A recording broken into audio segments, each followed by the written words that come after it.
Hello guys.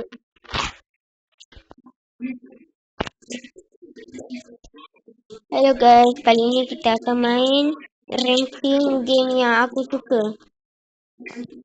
Yang aku tak suka. Pertama kita dapat 1999. Hmm, decent. Sebab kan dah susah. Nah, menang. Sebab aku skill issue. Kedua, Pro Garden. F. Nah, arcade. Sebab terlalu banyak update. Ketiga, Blox Fruit. Aku letak B. Sebab dulu kita orang suka main Blox Fruit. Ada lawan-lawan RNG.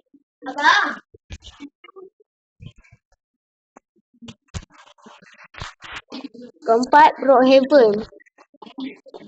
Aku tak pernah main game ni. Sebab tak best.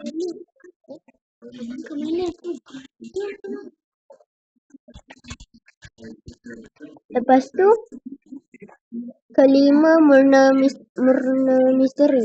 Aku bagi best gila. Banyak RNG. Banyak lagi kau boleh main. Killer Brain Rot. Tak lah. Sampah.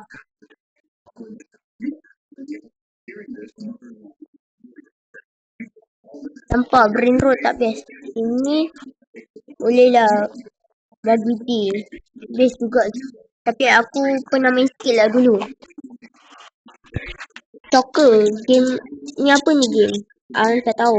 Bagi dia D. Tapi tengok gambar ni kan Steve. Ni. Nah. Ini. Nah. Forsaken S.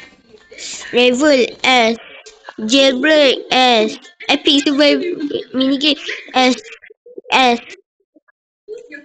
Tak pernah main. Tapi tu Beast War Simulator best sikit lah. Tu aku bagi C. Ini nah. Adik aku je main.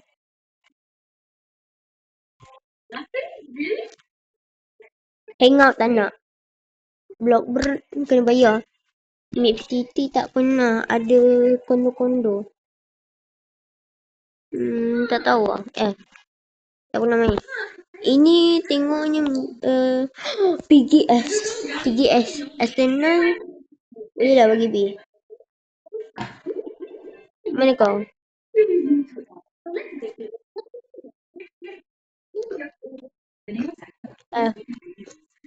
Leftopia F. Prison Life S.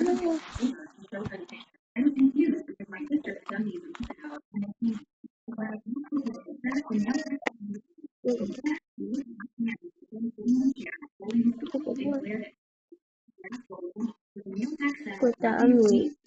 Udah Doors F. Banyak monster tapi best gila survivor. Tak pernah. Main.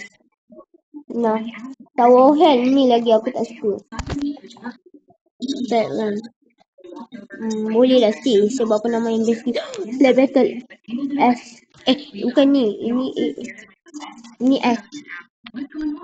Sebab Pet Simulator ni best gila dulu.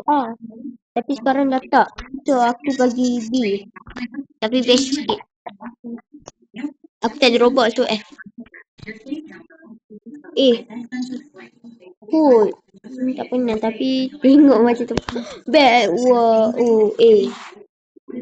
Ini nah. Black Ball A. Macam satu benda apa tu? Tahu dah pernah. Brain Rot nah. Dah itu je lah guys. Bye.